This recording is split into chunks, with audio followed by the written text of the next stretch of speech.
Welcome back. In this video, we'll be creating a data store for our LEADERSTATS in Roblox Studio. If you haven't followed our LEADERSTATS tutorial, then do that before watching this video. Data stores are commonly used to save in-game currencies and can greatly motivate players to keep playing. Don't forget to check out my new Discord for all scripts, including today's script. Open Roblox Studio and either create a new game or open an existing one where you want to implement your data store. In the server script service, create a script called LEADERSTATS. Don't forget to enable API services by going into the game settings, selecting security, and clicking enable studio access to API services. We'll be using the data store service to create the player data instance that will store our players' information. Now let's take a closer look to the save data function. This function is responsible for capturing the player's LEADERSTATS, such as coins and gems, and saving them to the data store. The save data function utilizes the getAsync method to retrieve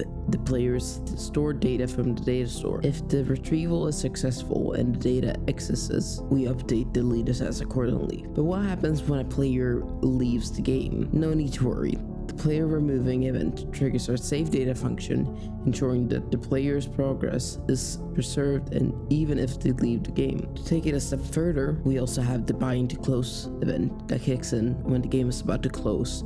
This event saves all of the remaining players' data, making sure nothing is lost when the last player leaves or the server shuts down. Now before testing our game, make sure if you like my content that you subscribe and like this video. Now let's test the game. Launch your game in Roblox Studio. In the top right corner of the screen, you should see the LEADERSTATS displayed with the default values of 0 coins and 0 gems. To verify functionality, change the value of the coins on the server. The LEADERSTATS will update to reflect the new value. If you rejoin the game, you'll notice that your LEADERSTATS are preserved. In conclusion, implementing a data store for LEADERSTATS can greatly enhance your game. If you have any questions, feel free to ask it in the comments and I'll make sure to respond as quickly as I can.